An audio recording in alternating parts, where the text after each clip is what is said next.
Hello student, स्वागत है आपका आईसीटी वर्चुअल क्लासेस में। मैं हूं कविता, आपकी साइंस टीचर। उम्मीद करती हूं आप सभी अच्छे होंगे और स्वस्थ होंगे। तो क्लास हम बात करेंगे ओ लैब्स के बारे में, यानी कि हम प्रैक्टिकल्स को यहाँ पे परफॉर्म करेंगे। प्रीवियस जो आपका प्रैक्टिकल था उसमें आपने देखा था asexual reproduction in amoeba and east. आपने देखा था एसेक्सुअल रिप्रोडक्शन किस प्रकार से हो रहा है। एग्जाम्पल में आपके पास आए थे अमीबा और ईस्ट। आज हम एक नया यहाँ पे जो प्रैक्टिकल है हमारा वो स्टार्ट करेंगे, जिसमें आप बात करेंगे carbon dioxide is essential for photosynthesis. आप देखेंगे, आपने फोटोसिंथेसिस के बारे में पढ़ा है। आपने कहा है फोटोसिंथेसिस के लिए जो रॉ मटेरियल हमें चाहिए होता है, हमें यानी कि प्लांट्स को, उनमें से एक है कार्बन डाइऑक्साइड। तो क्यों कार्बन डाइऑक्साइड वहाँ पे जरूरी होती है, यही आप इस प्रैक्टिकल में देखेंगे। तो सबसे पहले हम थ्योरी पोर्शन को कंप्लीट करेंगे, देन हम यहाँ पे सिमुलेटर एनिमेशन के थ्रू जानेंगे कि आप किस प्रकार से जान सकते हैं कि क्यों यहाँ पे कार्बन डाइऑक्साइड इंपॉर्टेंट है। तो आइए स्टार्ट करते हैं। हमारा सबसे पहले देखते हैं हमारा ऑब्जेक्टिव क्या है। आपका ऑब्जेक्टिव है to show that carbon dioxide is essential for photosynthesis, यानी कि हमारा जो उद्देश्य है वो ये जानना है कि कार्बन डाइऑक्साइड फोटोसिंथेसिस के लिए इम्पॉर्टेंट है। ठीक है, सबसे पहले फोटोसिंथेसिस क्या होती है ये आपको पता होना चाहिए। हम पढ़ते चले आ रहे हैं फोटोसिंथेसिस की प्रोसेस को। फोटोसिंथेसिस पाया जाता है प्लांट्स में, ये हम सभी जानते हैं। ठीक है, जब आपने न्यूट्रिशन पढ़ा है यानी कि पोषण के बारे में जब आप पढ़ते हैं तो आप पढ़ते हैं जो पोषण होता है वो दो प्रकार का होता है, जिसमें आप स्वपोषी और परपोषी प्रकार का पोषण पढ़ते हैं, यानी कि ऑटोट्रॉप न्यूट्रिशन और हेटेरोट्रॉप न्यूट्रिशन आप पढ़ते हैं। ठीक है, जब हम बात करते हैं स्वपोषी पोषण की तो आप एक लाइन कहते हैं कि जो हरे पेड़ पौधे होते हैं वो स्वपोषी होते हैं। तो क्यों स्वपोषी होते हैं? आपने कहा क्योंकि वो अपने भोजन का निर्माण स्वयं कर रहे हैं। फिर हमने कहा था कि अगर ऐसा कहा जाए कि अपने भोजन का निर्माण, तो हम भी अपने भोजन को स्वयं पकाते हैं, तो फिर भी हम स्वपोषी क्यों नहीं हुए? आपके पास आंसर आया था क्योंकि जो हमारा रॉ मटेरियल होता है उसके लिए हम किसी पर निर्भर रहते हैं, यानी कि डिपेंड रहते हैं। अब अगर बात करें प्लांट्स की, तो जो प्लांट्स होते हैं, प्लांट्स जब अपने भोजन का निर्माण करते हैं तो उन्हें रॉ मटेरियल की आवश्यकता होती है, जिसमें आपने कहा था कार्बन डाइऑक्साइड होता है, जल होता है, क्लोरोफिल होता है और सनलाइट होती है। चार चीजें चाहिए होती है, जैसे कि आपको इस इक्वेशन में भी दिखाई गई है। ठीक है, आपको यहाँ पे बताया गया है कि यहाँ पे CO2 है, यहाँ पे H2 यानी कि जल है, क्लोरोफिल है और सनलाइट है। ये चार चीजें होती है जो कि रॉ मटेरियल होती है फोटोसिंथेसिस के लिए। ठीक है, इतनी बात क्लियर है। अब आप देखेंगे ये जो चारों चीजें हैं वो प्लांट्स कहाँ से ले रहे हैं? अपने इन्वायरमेंट से ले रहे हैं। किसी भी लिविंग ऑर्गेनिज्म या किसी भी प्लांट पर ये निर्भर नहीं है। आप कहेंगे CO2 आप कहाँ से लेंगे? आप यानी कि प्लांट्स वो लेंगे हमारे इन्वायरमेंट से। जो जल होता है वो जल कहाँ से लेते हैं? जो मिट्टी में घुलनशील जल होता है वहां से लेते हैं। सनलाइट को ये प्राप्त करते हैं सन से, और क्लोरोफिल ऑलरेडी प्लांट्स में होता है। चारों चीजें ना तो किसी जीव से ली जा रही हैं, ना ही किसी पादप से ली जा रही हैं, बल्कि अपने इन्वायरमेंट से ली जा रही हैं। इसीलिए कहा जाता है कि जो अपने रॉ मटेरियल के लिए, यानी कि अपने भोजन की कच्ची सामग्री के लिए किसी दूसरे पर निर्भर नहीं होता है, उसे ही हम कहते हैं कि वो कैसा होगा? स्वपोषी होगा। ठीक है, अब अगर बात करें अपनी, तो हमने कहा कि हम जो भी आप भोजन पकाते हैं, चाहे वो दाल सब्जी है, तो ये सारी ही जो चीजें हैं वो आप कहाँ से ले रहे हैं? आपके भोजन के स्रोत दो आपके पास आते हैं, या तो आप प्लांट से लेंगे या आप एनिमल से लेंगे। ठीक है, आपके पास क्वेश्चन भी आता है कि मुख्य स्रोत क्या होता है और द्वितीय स्रोत क्या होता है। तो मुख्य स्रोत में आप लिखते हैं प्लांट, क्योंकि ज्यादातर जो हमारा भोजन आता है वो हमारे प्लांट से ही आता है, तो इसीलिए हमारे भोजन का मुख्य स्रोत होता है प्लांट्स। तो हम क्या हैं? अपने भोजन के लिए प्लांट्स पर निर्भर हैं। चाहे आप अन्य जीवों की बात करें, वो किसी न किसी रूप से किसी जीव पर या किसी पादप पर निर्भर होते हैं, जिसे आप क्या कहते हैं? जिसे आप कहते हैं परपोषी, यानी कि अपने पोषण के लिए किसी दूसरे पर जो निर्भर होता है उसे हमने कहा वो परपोषी है। इतनी बात क्लियर है?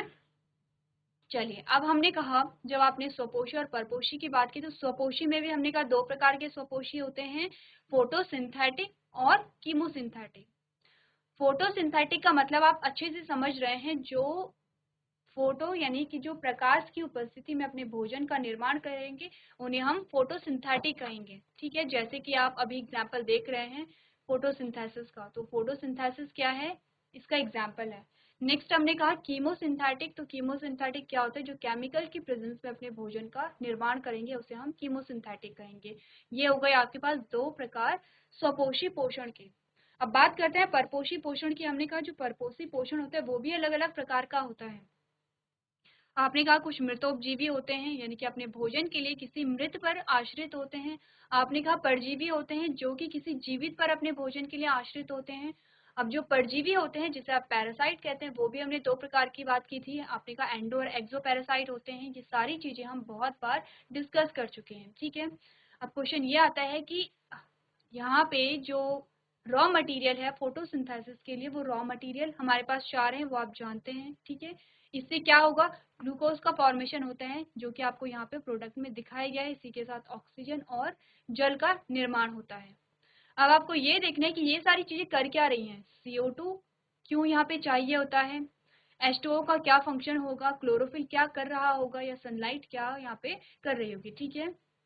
इससे पहले आपको ये पता होना चाहिए चारों चीजें प्लांट कहाँ से लेता है ये आपको पता है, लेकिन किस माध्यम से अपनी बॉडी के अंदर लेता है वो आपको पता होना चाहिए। जैसे कि सबसे पहले H2O की बात करें, आप जानते हैं कि जो H2O है, जो जल है, उसका अवशोषण होता है रूट्स के द्वारा, यानी कि जड़ों के द्वारा, ठीक है। और इसका ट्रांसपोर्ट होता है जाइलम के द्वारा, जो कि क्या है, कॉम्प्लेक्स टिश्यू है, क्या है, एक जटिल स्थायी ऊतक है। इतनी बात क्लियर है।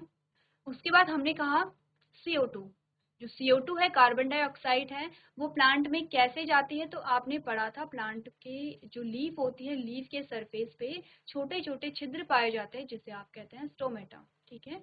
स्टोमेटा के द्वारा क्या होता है, जो CO2 होती है वो प्लांट में एंटर करती है। यानी कि क्या होगा, जो स्टोमेटा की ओपनिंग और क्लोजिंग होगी वो इस बात पे डिपेंड करेगी कि वहां पे कब प्लांट को CO2 चाहिए या कब प्लांट को ऑक्सीजन को रिलीज करना है। नेक्स्ट हमारे पास आता है सनलाइट। तो सनलाइट को एब्जॉर्ब करने का काम होता है क्लोरोफिल का, क्योंकि क्लोरोफिल ऑलरेडी प्लांट में है। समझ रहे हैं आप लोग, क्लोरोफिल ऑलरेडी प्लांट में है। जो आप हरा कलर देखते हैं वो क्लोरोफिल की वजह से ही देखते हैं। चारों चीजें आ गई है प्लांट में। अब पढ़ लेते हैं थोड़ा सा CO2 के बारे में। चलिए, आपको बताया गया है getting energy and nutrition for survival is an essential process for all organism. यानी कि आपको कहा गया है कि जो पोषण है वो हर लिविंग ऑर्गेनिज्म के लिए बहुत इंपॉर्टेंट है, चाहे वो प्लांट्स हो, चाहे वो एनिमल्स हो, चाहे वो ह्यूमंस हो, ठीक है। क्योंकि आपके पास एक चैप्टर आता है लाइफ प्रोसेसेस, जो कि आप पढ़ चुके हैं। जैव प्रक्रम आपने पढ़ा है, और आपने कहा कि ऐसे ही कुछ प्रक्रम होते हैं जो कि किसी जीवित का ही लक्षण होते हैं। जो जीवित है उसी में वो प्रक्रम पाए जाएंगे, इसीलिए हम क्या कह रहे हैं, उन्हें जैव प्रक्रम कह रहे हैं। क्योंकि हमें बता रहे हैं कि किसी भी जीव में जीवन है या नहीं है। और उसमें से सबसे पहले आपने न्यूट्रिशन ही पढ़ा था। आपने कहा था कोई लिविंग है उसे ही न्यूट्रिशन की आवश्यकता होती है, उसे ही पोषण की जरूरत होती है, ठीक है। आप ये नहीं कहेंगे कोई नॉन लिविंग थिंग है उसे आप भोजन की आवश्यकता है। आपने कहा आपका घर है, ठीक है, कैसा है, नॉन लिविंग है, तो घर को भोजन की आवश्यकता नहीं होती है। आपकी मेज है, आपकी टेबल है, उन्हें भोजन की आवश्यकता नहीं होती है। लेकिन अगर आप कहेंगे कि चाहे आप बहुत जो माइक्रो ऑर्गेनिज्म है, आप बैक्टीरिया की बात कर लीजिए, आप एलिफेंट की बात कर लीजिए, जितने भी जीव हैं, चाहे यूनिसेलुलर है चाहे मल्टी सेलुलर है, सभी को अपने पोषण के लिए क्या चाहिए होता है, भोजन की आवश्यकता होती है। क्योंकि सभी में पोषण अनिवार्य है। क्यों पोषण अनिवार्य है, क्योंकि जब भोजन मिलेगा तभी एनर्जी मिलेगी, और जब एनर्जी मिलेगी तभी सारी डेवलपमेंटल प्रोसेस चलती हैं। चाहे आप कहें कि यहाँ पे रिप्रोडक्शन चल रहा है, चाहे आप कहें कि डेवलपमेंट हो रहा है या ग्रोथ हो रही है, सारी चीजें किसके द्वारा चलती हैं, जब एनर्जी मिलती है, ठीक है। आपको पहली लाइन में यही बताया गया है। सेकेंड, आपको कहा गया है organic and inorganic source play a crucial role in producing energy for their existence and producing food. For example, some inorganic substance are used like carbon dioxide and water make foods. ठीक है, कह रहे हैं कि बहुत सारे organic और inorganic substance हैं जो कि भोजन, जो कि क्या करते हैं, ऊर्जा के लिए क्या होते हैं, इंपॉर्टेंट होते हैं। जो ऊर्जा को क्या करते हैं, एनर्जी को प्रोड्यूस कर रहे हैं, ऊर्जा का क्या कर रहे हैं, उत्पादन कर रहे हैं।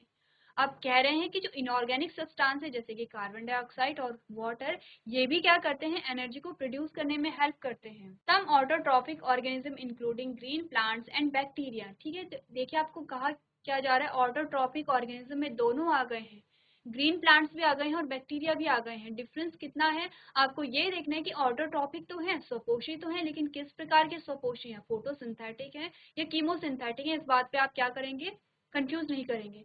प्लांट्स की जब भी बात आएगी तब आप क्या कहेंगे, फोटोसिंथेटिक कहेंगे। बैक्टीरिया की जब भी बात आएगी आप क्या कहेंगे, कीमोसिंथेटिक कहेंगे। ठीक है, तो आपने पढ़ा some autotrophic organism including green plants and bacteria convert complex substance into simple material to produce food materials. ठीक है, कह रहे हैं देखिए यही प्रोसेस होती है। अगर आप डाइजेशन भी पढ़ेंगे ह्यूमंस में, आप यही चीज पढ़ते हैं कि जो कॉम्प्लेक्स सब्सटेंस होते हैं, जो जटिल भोज्य पदार्थ है, वो सिंपल मटेरियल में ही कन्वर्ट हो रहा है। वो क्या कर रहा है, सरल भोज्य पदार्थ में ही कन्वर्ट हो रहा है। सेम यही प्रोसेस यहाँ पे भी की जा रही है। These organisms use the biocatalyst called enzymes to break down the complex substances into simple things। ठीक है, तो यहाँ पे क्या होते हैं, कुछ एंजाइम होते हैं जो कि कॉम्प्लेक्स फूड मटेरियल को ब्रेक करने में मदद करते हैं। ठीक है, इतनी बात क्लियर है। नेक्स्ट हेडिंग हमारे पास आती है न्यूट्रिशन इन ऑटोट्रॉफ, यानी कि जो सुपोषी होते हैं उनमें पोषण किस प्रकार से हो रहा है। आपने पढ़ा autotrophic organism of taking the carbon and other energy during the process of photosynthesis। ठीक है, photosynthesis is the process where the organism converting the light energy into chemical energy, also they utilize the inorganic carbon dioxide into organic substance like carbohydrates in the presence of sunlight and chlorophyll। क्या हो रहा है, आपको simple सी बात बताई गई है कि यहाँ पे जो फोटोसिंथेसिस की प्रोसेस है उसमें जो लाइट एनर्जी होगी वो केमिकल एनर्जी में कन्वर्ट हो जाती है, और जो कार्बन डाइऑक्साइड है वो किस में कन्वर्ट हो गया है, यहाँ पे कार्बोहाइड्रेट का फॉर्मेशन यहाँ पे हो गया है। ठीक है, और किसकी प्रेजेंस में हुआ है, आपने कहा सनलाइट और क्लोरोफिल की प्रेजेंस में हुआ है। ये आपको इक्वेशन बताई गई है, आपने ये इक्वेशन बहुत बार पढ़ी है कि जब यहाँ पे कार्बन डाइऑक्साइड के 6 मॉलिक्यूल और पानी के 12 मॉलिक्यूल ऐड होते हैं क्लोरोफिल और सनलाइट की प्रेजेंस में, तो यहाँ पे ग्लूकोज का फॉर्मेशन होता है जिसका फॉर्मूला है C6H12O6 प्लस यहाँ पे ऑक्सीजन निकलती है और जल का निर्माण होता है। ठीक है, क्या है ग्लूकोज, आपने कहा ग्लूकोज है एक कार्बोहाइड्रेट। किस प्रकार का कार्बोहाइड्रेट है, आपने कहा कि जो सिंपल कार्बोहाइड्रेट होते हैं वो है ग्लूकोज। जब आपने बात की थी मोनोसेकेराइड के बारे में, आपने कहा था जो कार्बोहाइड्रेट है 3 चीजों से मिलकर के बना है, कार्बन है, हाइड्रोजन है और ऑक्सीजन है। ठीक है, इसके अलावा इनमें कीटोन और एल्डिहाइड ग्रुप लगे होते हैं, किसी में कीटोन होगा तो किसी में क्या होगा, यहाँ पे एल्डिहाइड ग्रुप लगा हुआ होता है। नेक्स्ट आपने कहा कि जो कार्बोहाइड्रेट होते हैं वो 2 प्रकार के होते हैं, सिंपल और कॉम्प्लेक्स। ठीक है, सरल और जटिल। आपने कहा सरल और जटिल नाम ही इसीलिए दिया गया है क्योंकि इनकी संरचना भी कैसी होगी, सिंपल होगी और कॉम्प्लेक्स होगी। जो सरल कार्बोहाइड्रेट होते हैं हमने फर्दर उन्हें 2 पार्ट में डिवाइड किया था, आपने कहा था मोनोसेकेराइड और डाइसेकेराइड। यानी कि जो कार्बोहाइड्रेट शुगर की एक ही यूनिट से बने हैं हमने कहा था मोनोसेकेराइड हैं, जो कार्बोहाइड्रेट शुगर की 2 यूनिट से बने हैं उन्हें हमने कहा था डाइसेकेराइड, जो कार्बोहाइड्रेट शुगर की बहुत सारी यूनिटों को मिला करके बना है उसे आपने कहा पॉलीसेकेराइड। ठीक है, तो आपके पास ग्लूकोज क्या है, यहाँ पे मोनोसेकेराइड का एग्जाम्पल है जिसका फॉर्मूला है C6H12O6। आप देख रहे हैं कार्बन है, हाइड्रोजन है और ऑक्सीजन है। इतनी बात क्लियर है। नेक्स्ट आपके पास हेडिंग आई है conversion of the inorganic into organic substance. कैसे इनऑर्गेनिक जो सब्सटेंस होते हैं वो ऑर्गेनिक सब्सटेंस में कन्वर्ट हो रहे हैं। आपने कहा the process happen during the photosynthesis is chlorophyll absorb the light energy. क्या हो रहा है आपको बताया गया है, क्या क्या चीजें यहाँ पे हो रही हैं जब फोटोसिंथेसिस होती है। जब आप क्लास 11th में जाएंगे, क्लास 11th में आपके पास फोटोसिंथेसिस एक सेपरेट चैप्टर आएगा। तो आपके पास जब एक सेपरेट चैप्टर आएगा क्लास 11th में फोटोसिंथेसिस का, उसमें आप डिटेल में जानेंगे कि जो क्लोरोफिल है वो कैसे लाइट को उसने एब्जॉर्ब किया, कैसे लाइट पास होती गई और कैसे वहाँ पे क्या हुआ, जो एनर्जी है एनर्जी का प्रोडक्शन होता है। तो सबसे पहला स्टेप में आपको कहा ये क्लोरोफिल जो है वो लाइट एनर्जी को एब्जॉर्ब करेगा। ठीक है, सेकेंड में आपने कहा the water molecules are separating into hydrogen and oxygen. अब यहीं पे क्या हो रहा है, ऑक्सीजन का फॉर्मेशन हो रहा है क्योंकि जो वाटर मॉलिक्यूल है जो H2O आपके पास है तो उसमें हाइड्रोजन और ऑक्सीजन 2 पार्ट में क्या होता है, डिवाइड हो जाता है, सेपरेट हो जाते हैं। And conversion happens from light energy to chemical energy. ठीक है, तो क्या होगा, यहाँ पे लाइट एनर्जी से केमिकल एनर्जी का फॉर्मेशन हो जाता है। नेक्स्ट है carbon dioxide is reduced into carbohydrate. जो कार्बन डाइऑक्साइड है वो कार्बोहाइड्रेट में कन्वर्ट हो जाता है। अब जब आप पढ़ेंगे तो आप वहाँ पे देखेंगे कि जब आप केल्विन साइकिल पढ़ेंगे, जब आप फोटोसिंथेसिस को डिटेल में जानेंगे, आप C3 साइकिल पढ़ेंगे, केल्विन साइकिल आप पढ़ेंगे और उसमें आप देखेंगे कि यहाँ पे हर एक साइकिल में क्या है, एक एक कार्बन करके ऐड हो रहा है।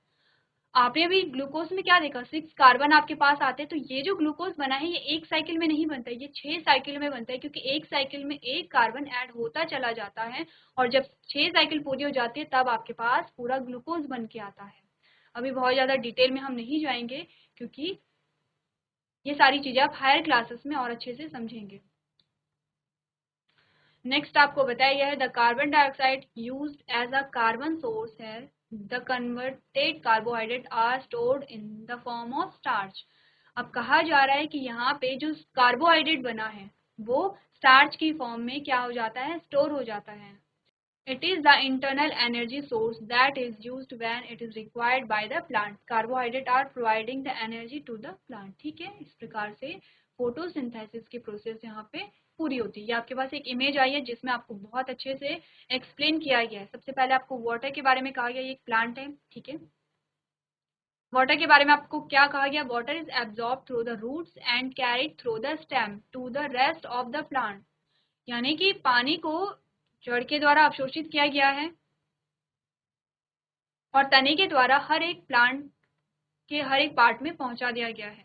A plants roots replace water loss during the transpiration. ठीक है, जब क्या होता है, देखिए आपने प्लांट में ट्रांसपिरेशन की प्रोसेस पढ़ी है। ट्रांसपिरेशन में क्या होता है, कुछ नहीं है, ट्रांसपिरेशन एक ऐसी प्रोसेस है जिसमें पत्तियों के द्वारा पानी की हानि हो जाती है। क्या होता है कि जो पत्तियां हैं, पत्तियों से जो पानी है वो भाप के रूप में उड़ जाता है, इसी प्रोसेस को आप ट्रांसपिरेशन कहते हैं। तो ट्रांसपिरेशन के आपने कुछ फायदे भी देखे थे, कुछ लाभ देखे थे। आपने कहा था जब ट्रांसपिरेशन की प्रोसेस होती है तभी क्या होता है, यहाँ पे कंटिन्यूसली पानी का एब्जॉर्प्शन रूट के द्वारा किया जाता है। ठीक है, ट्रांसपिरेशन के द्वारा और क्या हो रहा है, जो एक्स्ट्रा पानी है प्लांट में वो बाहर निकल जा रहा है। पानी के साथ साथ यहाँ पे क्या होता है, मिनरल्स का भी ट्रांसपोर्ट साथ साथ में होता चला जाता है, ये आपने पढ़ा। नेक्स्ट आपने पढ़ा CO2 के बारे में। आपने कहा water, CO2 and sunlight combine in the leaf to make sugar. ठीक है, सारी चीजें कहाँ हुई, जो लीफ है लीफ में स्टोर हो जाती है, क्योंकि कार्बन डाइऑक्साइड कहाँ से, आपके इन्वायरमेंट से स्टोमेटा के द्वारा एंटर कर रही है। ये जो क्लोरोफिल आपको दिखाई दे रहा है ये क्या कर रहा है, लाइट एनर्जी को एब्जॉर्ब कर रहा है। जब सारी चीजें ऐड हो गई हैं, आपको ऊपर बताइए chlorophyll absorb green wavelength from the sun making plant look green. ठीक है, उसके बाद सारी चीजें जब ऐड हो जाती है तो क्या क्या यहाँ पे बना, आपने कहा ऑक्सीजन यहाँ पे रिलीज हो गई है। Oxygen and water vapour exist the leaf through the stomata. Water loss from the leaves is called transpiration. ठीक है, and excess sugar is stored as a starch in the roots. जो extra जो sugar होती है वो root में यहाँ पे क्या हो जाती है, स्टोर हो जाती है। ये आपने देखा फोटोसिंथेसिस की प्रोसेस को। चलिए अब बात कर लेते हैं प्रोसीजर की, जिसमें आप देख लेते हैं कि आपको इस प्रैक्टिकल को करने के लिए क्या क्या मटेरियल चाहिए होगा। सबसे पहले कहा गया है a long leaf potted plant of tecoma. Second है 2 बॉइलिंग ट्यूब्स, स्प्लिट कॉर्क है, पोटेशियम हाइड्रोक्साइड सॉल्यूशन है, अल्कोहल है, थर्मामीटर है, आयोडीन सॉल्यूशन है, पेट्रोलियम जेली है, बीकर्स है, पेट्री डिश है, वाटर कंटेनिंग पेट्री डिश है, फोर्सेप्स है, स्प्लिट लैंप आपके पास है, ट्राइपॉड स्टैंड है, वायर गैंग आपके पास है और laboratory stand with a clamp. ठीक है, ये आपके पास पूरे क्या आ जाते हैं, मटेरियल आ जाते हैं। जैसे जैसे आप परफॉर्म करेंगे वैसे वैसे आपको मटेरियल के बारे में पता चलता रहेगा कि किस मटेरियल का यूज आप कहाँ पे कर रहे हैं। ठीक है, तो सबसे पहले एनिमेशन के थ्रू हम जानेंगे कि कौन सी प्रोसेस यहाँ पे चल रही है। Carbon dioxide is essential for photosynthesis. Aim: to show that carbon dioxide is essential for photosynthesis. Materials required: चलिए आपको मटेरियल बताए गए हैं तो आप ध्यान दीजिए कि कौन कौन से मटेरियल आपको यहाँ पे यूज करने हैं। a long leaf potted plant of Tecoma, 2 boiling tubes, split cork, KOH solution, alcohol, iodine solution, petroleum jelly, water containing beaker, petri dish, water containing petri dish labeled, forceps, spirit lamp, tripod stand, wire gauge, Laboratory stand with a clamp. Procedure. Take a Tecoma plant and place it on the table. Take one boiling tube. Fill 1/5 of the boiling tube with KOH solution.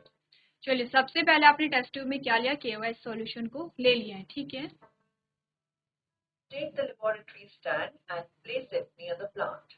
Take the boiling tube that contains the KOH solution and fix it in the clamp of the stand. Insert the plant leaf edge into the KOH solution and adjust the tube.